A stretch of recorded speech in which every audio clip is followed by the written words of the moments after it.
اگر ہماری توجہ اللہ کی رحمت کی طرف ہو جائے تو میرے نبی پاک نے فرمایا تو رب کے بارے میں جیسا گمان کرے گا اللہ بھی تیرے لیے ویسا ہی بن جائے گا.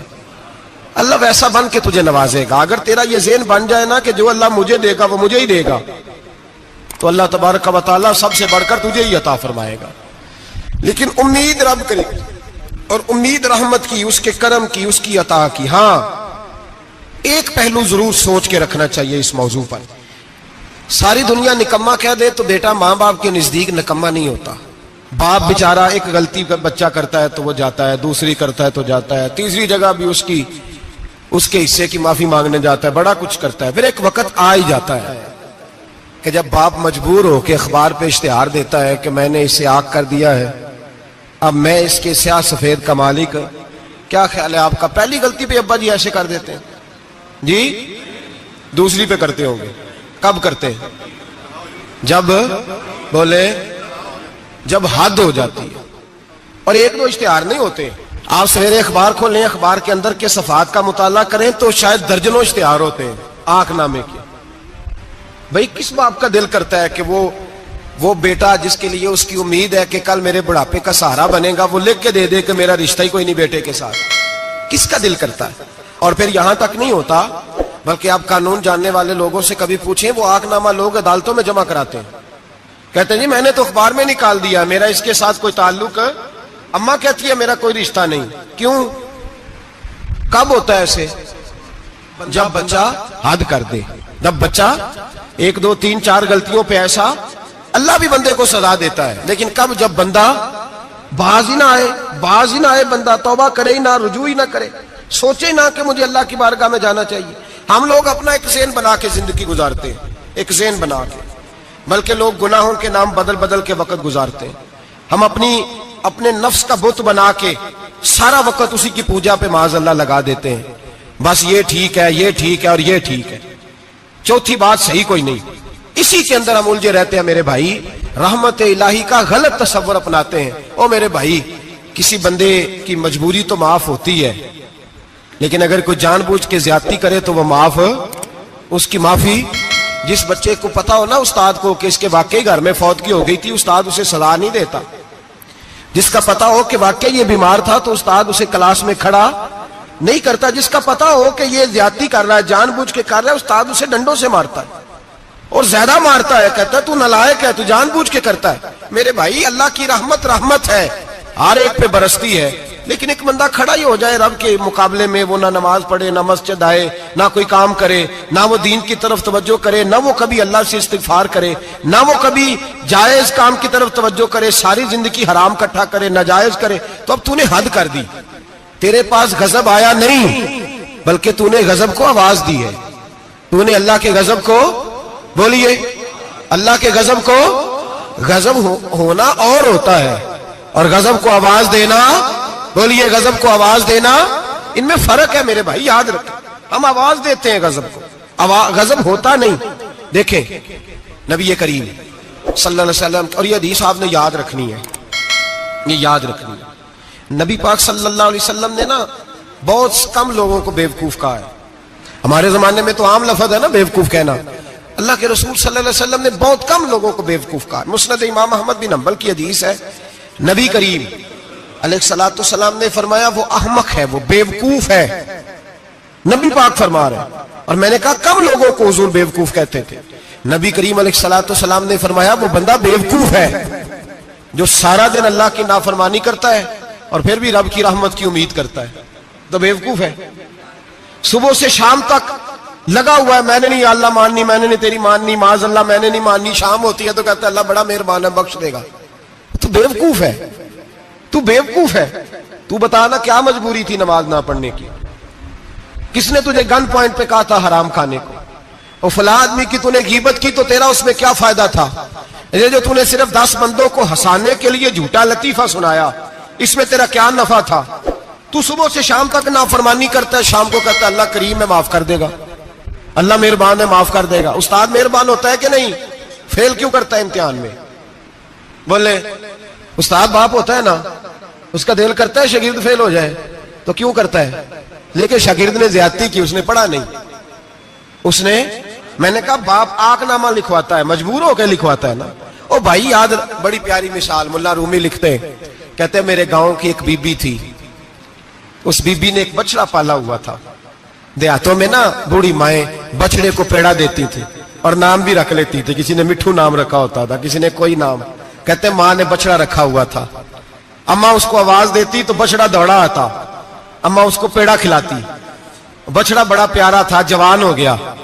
اماں اس لیے بچڑا پال رہی تھی کہ جب بچڑا بڑا ہو جائے گا تو ہل کے اندر بچے اسے لگائیں گے، کھیتی میں ہل چلائیں گے۔ بچڑا بڑا ہو گیا، اماں کے بیٹے کہنے لگے اماں لا، تو نے بڑا کھلا پلا لیا، اس سے کوئی کام لیتے ہیں۔ ہل کے آگے لگایا تو کہنے لگا میں نے تو نہیں چلنا۔ اماں کے پاس آئے، کہنے لگے یہ نہیں چلتا۔ اماں کہنے لگی چلو ٹائم دو تھوڑا، سمجھ جائے گا۔ پھر موقع دیا، پھر آئے، کہا اماں اب تو ہم نے اس کے ناک میں نکیل بھی ڈال دی ہے، لیکن اب بھی یہ ہل میں چلنے کو تیار ہے۔ ملا رومی رحمت اللہ علیہ فرماتے ہیں پھر کہا اماں سے، اماں کہنے لگی چلو تھوڑا ٹائم اور دے دو، سیانا ہو جائے گا۔ تھوڑا ٹائم اور دیا، ڈنڈے بھی مارے، لیکن وہ سیانا ہونے کو تیار ہے۔ اب اماں کے پاس آئے تو اماں مجبور ہو گئی، دل نہیں کرتا تھا، کہنے لگی جاؤ پھر کسائی کے ہاتھ بیچ ڈالو۔ وہ گیا کسائی کے پاس، اسے کاٹا گیا، اس کی کھال اتاری گئی، اس کے چھوٹے چھوٹے پیس کر کے کھا گئے لوگ۔ وہ ماں رو رہی تھی، لوگوں نے اماں سے کہا تجھے تو بڑا پیارا تھا، تو نے کٹوا کو دیا۔ تو اماں کہنے لگی پیارا تو بڑا تھا پر مانتا نہیں تھا، پیارا بڑا تھا، کاش بات مانتا، مقصد پورا کرتا تو کبھی بھی کاٹا۔ بھائی رب کریم نہیں چاہتا بندہ دوزخ میں جلے، اللہ کی رحمت نہیں چاہتی جہنم میں جلے، پر بندہ مانتا ہی نہیں، یہ تیار ہی نہیں ہوتا۔ یہ سویا ہوا ہے سویرے، یہ وہ گپے لگا رہا ہے، عصر کے وقت چوراہے پہ کھڑا ہے، نماز پڑھنے نہیں آیا۔ اس نے ساری زندگی میں درجنوں لطیفے سیکھ لیے، ہزاروں کہانیاں سیکھ گیا، قرآن پاک پڑھنا نہیں سیکھا۔ اس نے زندگی کی ہر چالاکی سیکھ لی ہے، نہیں سیکھی تو اپنے رسول کی حدیث نہیں سیکھی، نہیں سیکھا تو دین کی ضروری باتوں کو نہیں سیکھا۔ اب رب کی رحمت تو نہیں چاہتی کہ بندہ جہنم میں جائے، وہ تو مہربان ہے، لیکن رب کریم کا قانون کا تقاضا یہ ہے کہ جو احکام پورے نہیں کرے گا اسے پھر دوزخ میں ڈالا جائے گا۔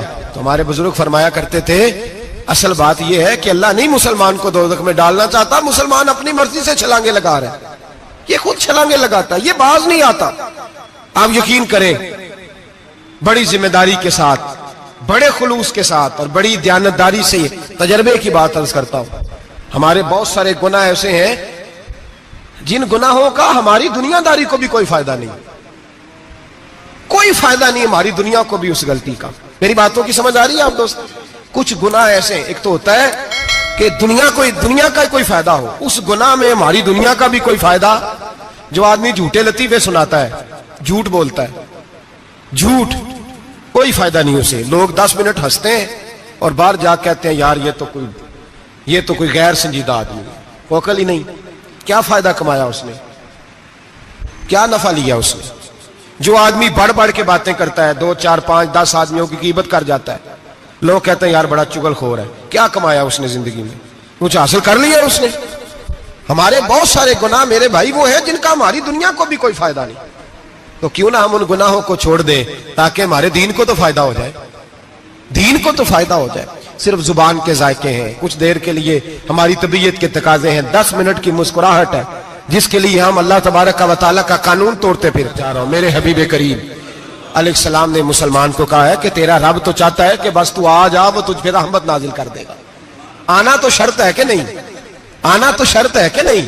اچھا چلیں یہ بتائیں، جو آدمی 1 سے لے کر 31 تاریخ تک ڈیوٹی کرے اس کو تنخواہ لینے جانا پڑتا ہے کہ تنخواہ گھر آ جاتی ہے؟ بول کے بتائیں۔ پھر بھی جانا پڑتا ہے، وہ کہ میں نے ڈیوٹی پوری کی ہے، پھر بھی جانا پڑتا ہے۔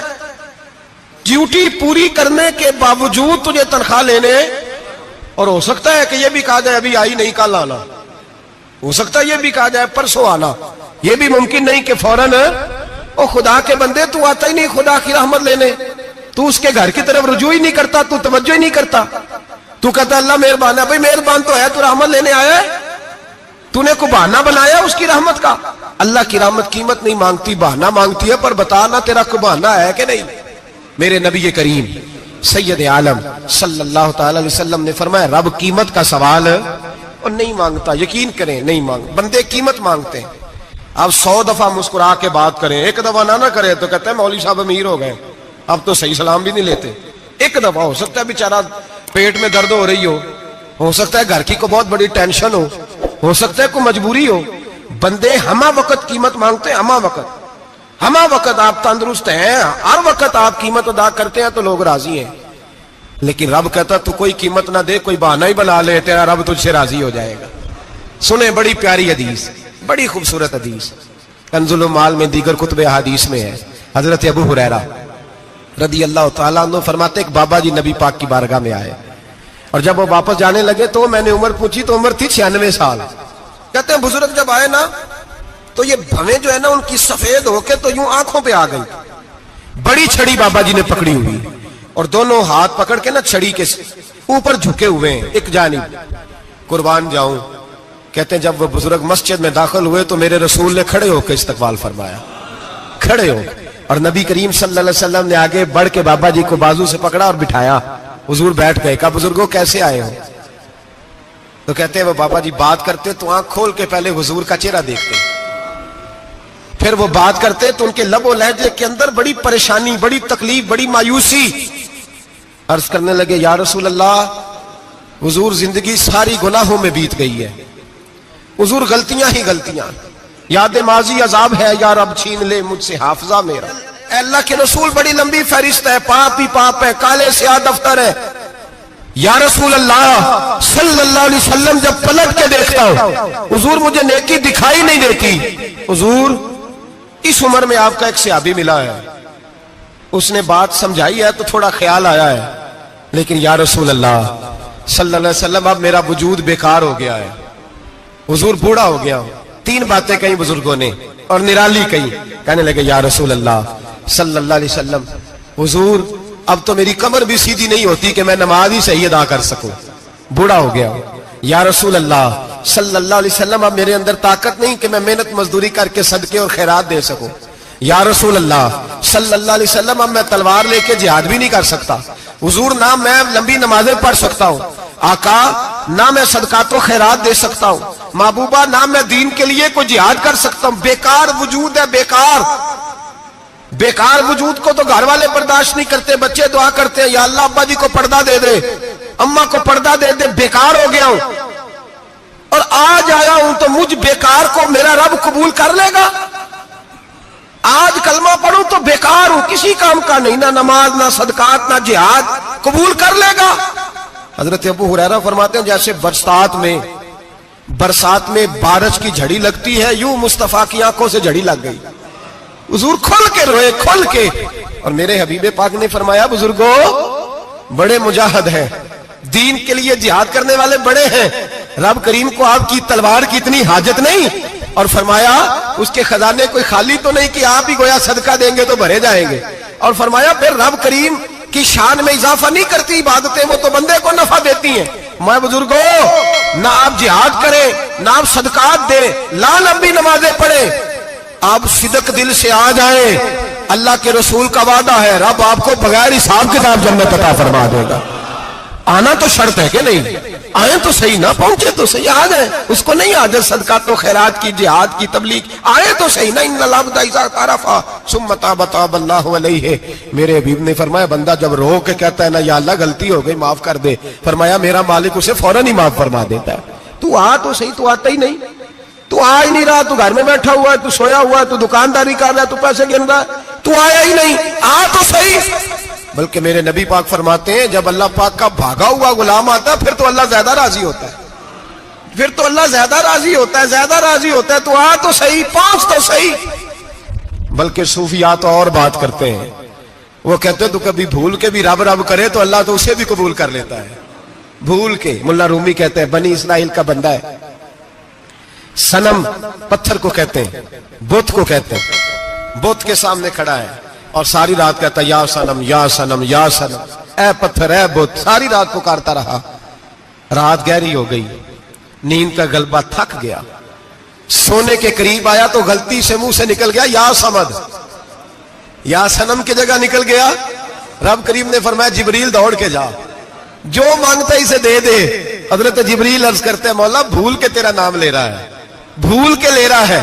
تو رب کریم نے فرمایا چل نام تو میرا ہی لے رہا ہے نا، میرا لے رہا ہے نا. یا اللہ وہ اللہ کریم نے فرمایا جھوٹے کے سامنے ساری رات کا کھڑا ہے، ساری رات کا پکار رہا ہے، اسے کچھ نہیں ملا، تو سچے کا نام لیا ہے. اگر میں بھی کچھ نہ دوں اور بت میں اور مجھ میں فرق کیا رہ جائے گا؟ جا جو مانگتا ہے جھولی بھر کے دے، نام تو لیا ہے نا.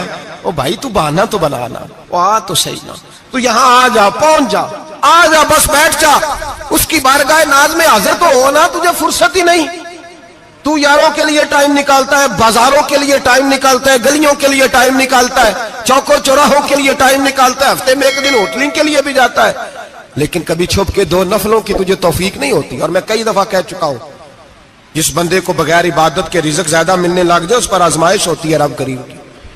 اللہ فرماتا ہے اس کو پیسے دو، اسے آنے نہ دینا، اس کو چل پیسے دوڑ جا. لوگ سمجھتے ہیں میں بڑا ذہین و عقل مند ہوں، دیکھو میں اپنی ہوشیاری سے چلاکی سے آگے نکل گیا. تو آزمائش ہے، یہ تو آزمائش ہے رب کریم کی طرف سے، یہ تو اس کی خفیہ تدبیر ہے. میرے بھائی اس کی بارگاہ ناز تک جو آ گیا، آنا تو ہماری ذمہ داری ہے کہ نہیں؟